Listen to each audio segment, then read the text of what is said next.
What's up mga mangyan? Ilang days na rin simula noong huli tayong nag-upload ng video. So wala na tayong balita kay Mangyan Motovlog. So ngayong araw, nag-start na ulit yung aming clearing, yung program para doon sa pagpuputol ng puno. Ito ay programa ng Umeco. Pupuntahan natin ngayon yung mga kasama natin. Galing pa akong school, so hahabol na lang tayo. Nandun sila ngayon sa Central. So magtatanong-tanong na lang tayo mamaya kung saan yung Central Sitio Mabuhay.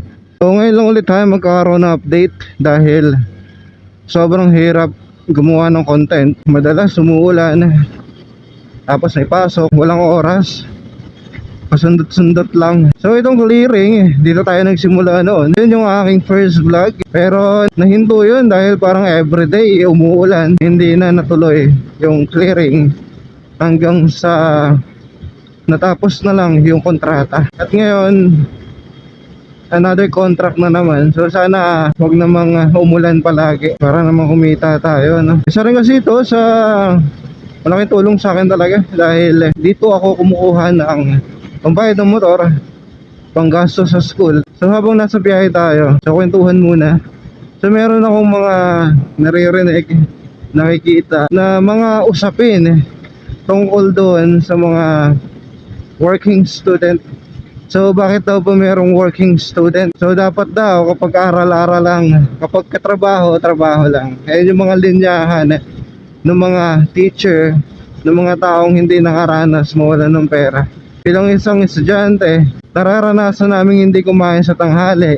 Nararanasan namin walang baon. Sobrang hirap para sa amin na pagsabayin yung trabaho at pag-aaral. Pero yun lang yung way namin para maabot yung pangarap namin, para makapag-survive.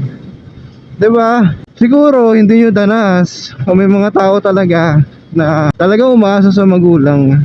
Although kami, kaya rin naman namin umasa sa magulang, pero kasi ang hirap kapag nakikita mo yung hirap ng magulang mo. Hindi naman yun excuse para ipasa nyo kami.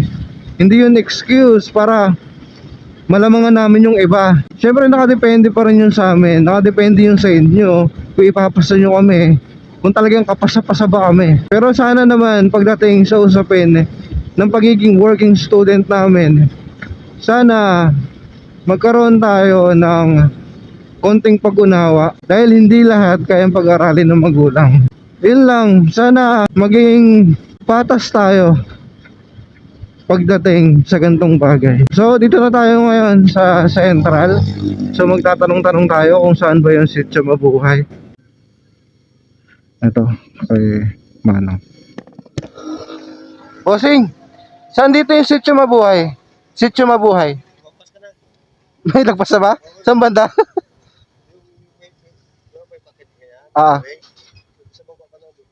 So anyways, yun na nga, lagpas na tayo.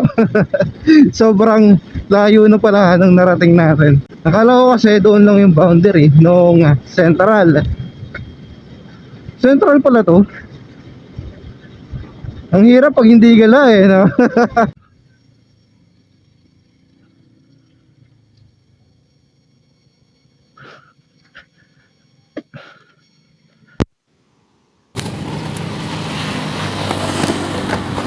Bossing, tatanong lang, saan dito yung Sitio Mabuhay? Ito mismo? Mabuhay ano, mabuhay dos.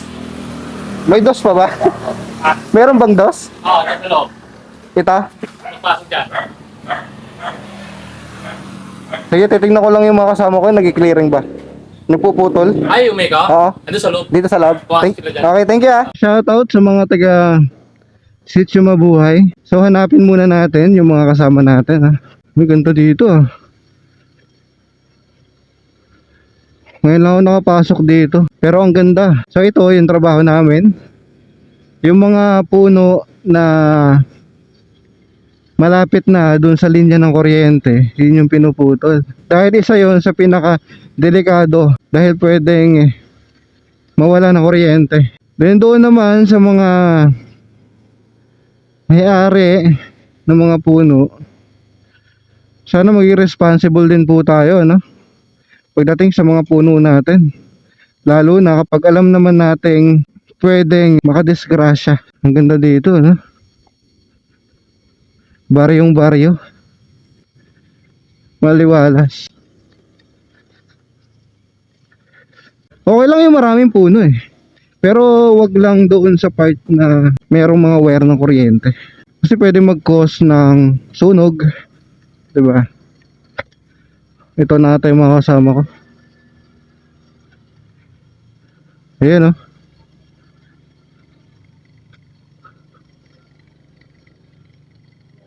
So flex natin yung mga kasamahan natin nagpuputol, ano. Ayan, oh. Sobrang taas.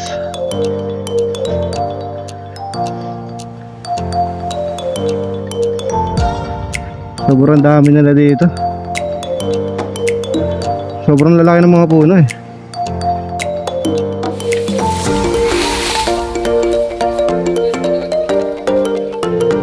Pasalita.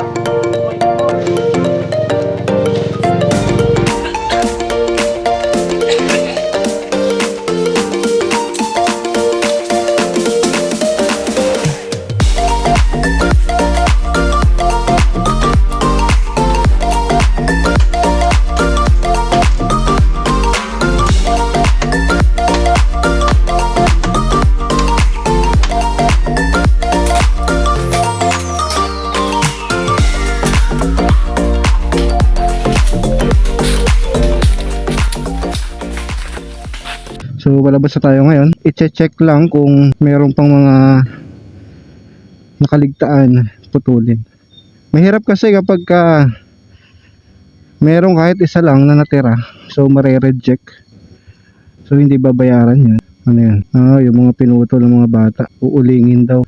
So yung iba, doon pa, ay pinuputol pa. So mauna na kami. Ngayon ay 1:08. So makakaisang barangay pa kami.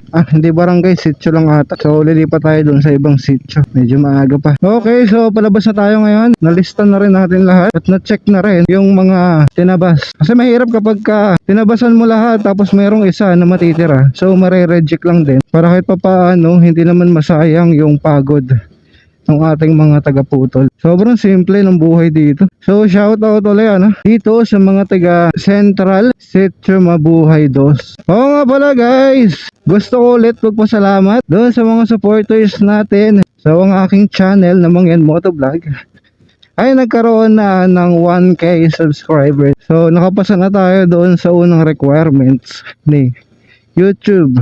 So isa na lang yung kailangan nating maipasa. Few moments later. So habang kami ay papunta ng Sitio Pulang Lupa ay biglang bumuhos ang ulan. So dito ko natatapusin yung aking video. So kita-kits at sana suportahan natin palagi ang Mangyan Motovlog. Bye bye.